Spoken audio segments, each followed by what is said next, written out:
गंगणपतये नमः। ओम सरस्वत्यै नमः। सुस्वागतम अत्र भवताम सर्वेषाम। आज हम 11वीं कक्षा की संस्कृत की पाठ्य पुस्तक शाश्वती भाग 1 का प्रथम पाठ वेदामृतम, इस पाठ के अभ्यास के प्रश्नोत्तर पढ़ेंगे। अभ्यास का पहला प्रश्न है, संस्कृत भाषया उत्तरत। संस्कृत भाषा में उत्तर दीजिए। पहला प्रश्न है, संगच्छध्वम् इति मंत्रः कस्मात् वेदात् संकलितः। संगच्छध्वम् यह मंत्र किस वेद से लिया गया है। यहाँ पर जो कस्मात् शब्द आया है ये प्रश्नवाचक शब्द है। इस प्रश्नवाचक शब्द को यहाँ से हटा देंगे और इसकी जगह उत्तर लिखेंगे ऋग्वेदात्। पूरा उत्तर हो जाएगा संगच्छध्वम् इति मंत्रः ऋग्वेदात् संकलितः है। अगला प्रश्न है, अस्माकं आकुते कीदृशी स्यात्। हमारे संकल्प कैसे हों। यहाँ पर प्रश्नवाचक शब्द आया है कीदृशी, तो इस कीदृशी को यहाँ से हटाएंगे और इसकी जगह उत्तर लिखेंगे समानी।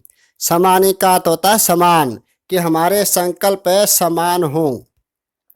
आगे है, अत्र मंत्रे यजमानाय इति शब्दस्य स्थाने कः शब्द प्रयुक्त है। यहाँ पर मंत्र में यजमान इस शब्द के स्थान पर कौन सा शब्द प्रयोग किया गया है। यहाँ पर जो ये कह शब्द है ये प्रश्नवाचक शब्द है, इसको हटाएंगे और इसकी जगह उत्तर लिखेंगे ऋतायते। अब पूरा उत्तर हो जाएगा अत्र मंत्रे यजमानाय इति शब्दस्य स्थाने ऋतायते शब्द प्रयुक्त है।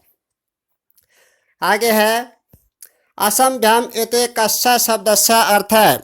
असंभ्यम, असंभ्यम का अर्थ होता है हमारा। इति कस्य शब्दस्य अर्थ है, यह किस शब्द का अर्थ है। यहाँ पर एक मंत्र में आया था नह शब्द। नह के बाद जब विसर्ग होती है उस नह का अर्थ होता है हमारा, और वह के बाद जब विसर्ग होती है तब उसका अर्थ होता है तुम्हारा। अब यहाँ पर जो कस्य शब्द है ये प्रश्नवाचक है, इसको हटा देंगे और इसकी जगह उत्तर आ जाएगा नह। नह के बाद विसर्ग। इसके बाद है, ज्योतिषाम ज्योति कः कथ्यते। ज्योतियों की ज्योति किसको कहा गया है। ये कह शब्द है, ये प्रश्नवाचक शब्द है, ये हट जाएगा और इसके जगह आ जाएगा मनः। ज्योतिषाम ज्योति मनः कथ्यते। आगे है अगला प्रश्न, माधवी का संतु। माधुर्य से युक्त क्या हो।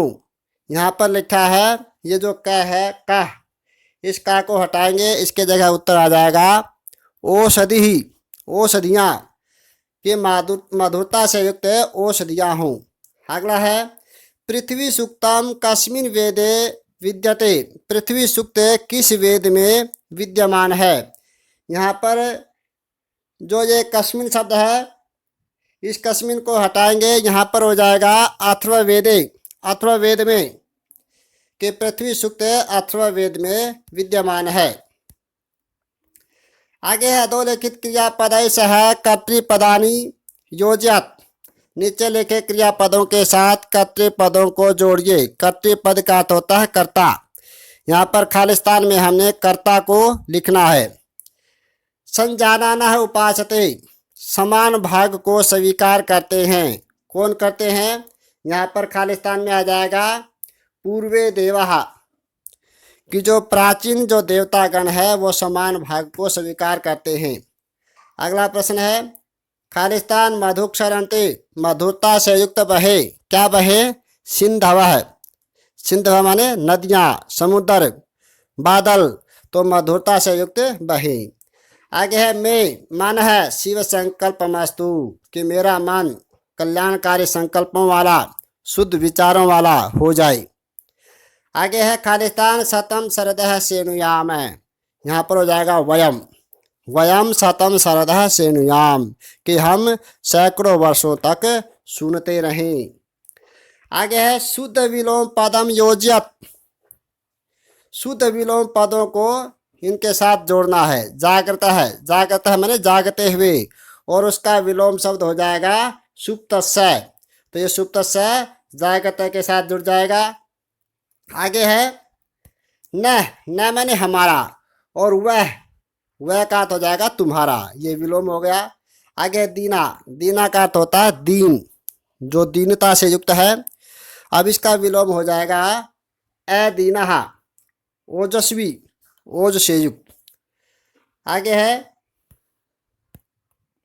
अधोलिखिता नाम आशयाम हिंदी भाषा स्पष्टीकृत। नीचे लिखे पदों का आशय हिंदी भाषा में समझाइए, स्पष्ट कीजिए।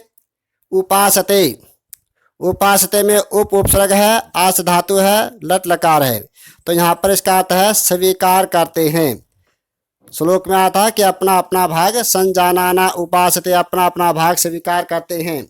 सिंधव, सिंधव में सिंधु शब्द है और प्रथमा का बहुवचन हो जाएगा सिंधु, सिंधु, सिंधव। जैसे साधु का रूप होता है साधु, साधु, साधव, तो उसी प्रकार ये प्रथमा का बहुवचन है। इसका अर्थ हो जाएगा समुद्र, नदियाँ या बादल, तीनों अर्थों में से कोई भी अर्थ कर लेना। आगे सविता है, सविता में सवित्री शब्द है, सवित्री सूर्य है, तो यहाँ पर संबोधन का एक वचन है सूर्य। आगे जागता है, जागते हुए का, यहाँ पर सत्री पड़ता है, जागते हुए का छठी विभक्ति का एक वचन है। आगे है पश्चिम, ये विधिलिंग लकार का उत्तम पुरुष का बहुवचन है। उत्तम पुरुष में रूप चलते हैं पश्यम, पश्येव, पश्चिम। विधिलिंग लकार में पश्चिम का अर्थ हो जाएगा देखें, और पश्चिम का अर्थ हो जाएगा देखूं, और पश्येव हम दो देखें, और पश्चिम हम सभी देखें। आगे है पांचवा प्रश्न, वेदे प्रकल्पितस्य समाजस्य आदर्श स्वरूपम पंचवाक्येषु चित्रयत्। मनसा किम वैशिष्ट्यम, मन की क्या विशेषता है। तो यहाँ पर 5-5 वाक्य लिखने हैं। पहले समाज से आदर्श स्वरूपम, समाज के बारे में यहाँ पर 5 वाक्य लिखने हैं। समाजे संगठन भावना भवेत, समाज में संगठन की भावना होनी चाहिए। यूनियन इज स्ट्रेंथ, यूनियन होनी चाहिए। संगठन, संगठन का होता है यूनियन, समूह। आगे है जनानाम हृदयानि समानानि भवन्तु, कि लोगों के हृदय समान हों। परस्परम जना प्रेमणा वदन्तु, आपस में लोग प्रेम से बोले। और विचार साम्यम सामंजस्यम च भवेत, और विचारों की समानता और सामंजस्य होना चाहिए। अगला है सर्वेषाम सुसह भवतु, सभी की जो संगति है वो अच्छी होनी चाहिए, अच्छी हो। आगे मन के वाक्य हैं, मन के विशेषता को बताने वाले। मनः दूरम गच्छते, मन दूर चला जाता है। मनः दिव्य ज्ञान संपन्नम अस्ति, जो मन है दिव्य ज्ञान से संपन्न है। और मनः इंद्रियाणाम प्रकाशकः अस्ति, या दूसरा वाक्य लिख सकते हैं मनः ज्योतिषाम ज्योतिषी, ज्योतिषाम ज्योति ही अस्ति, जो मन है ज्योतियों के ज्योति है। मन है सुप्ते अपि गच्छति, मन सोए हुए होने पर भी जाता है, चलता है।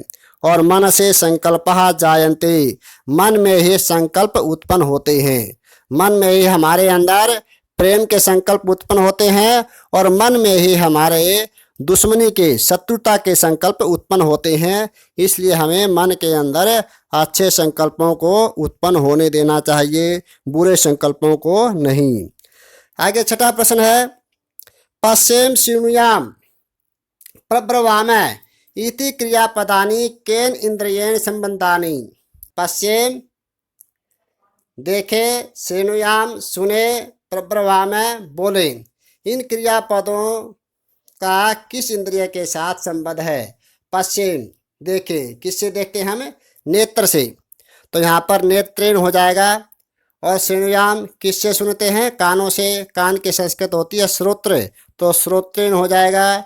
प्रब्रवाम है बोले, किससे बोलते हैं, मुख से, तो मुखेन हो जाएगा। आगे है अधोलिखित वैदिक क्रियापदानाम स्थाने लौकिक क्रियापदानि लिखित। नीचे लिखे वैदिक क्रियापदों के स्थान पर लौकिक क्रियापद लिखे। जो हमारे 4 वेद होते हैं उनके अंदर वैदिक क्रियाएं होती हैं, और जो हमारे रामायण महाभारत 18 पुराण, तो ये सभी लौकिक पदों वाले ग्रंथ होते हैं। तो यहाँ पर वैदिक के स्थान पर हमने लौकिक लिखने हैं। असति, असति का हो जाएगा भवतु। और फिर है उच्चरत, उच्चरत माने उदय हो, उदय होता है या उदित, इसका लौकिक में हो जाएगा उदित। और फिर है दुहाम, दुहाम का लौकिक हो जाएगा दुग्धाम। प्यारे बच्चों, आज हमारा संस्कृत का वेदामृतम पाठ का अभ्यास समाप्त हुआ। इस अभ्यास को अपनी कॉपी में लिखेंगे और याद करेंगे। अगले वीडियो आपके पास अति शीघ्र पहुंच जाए, इसके लिए सब्सक्राइब करें। जयतु भारती, जयतु संस्कृतम।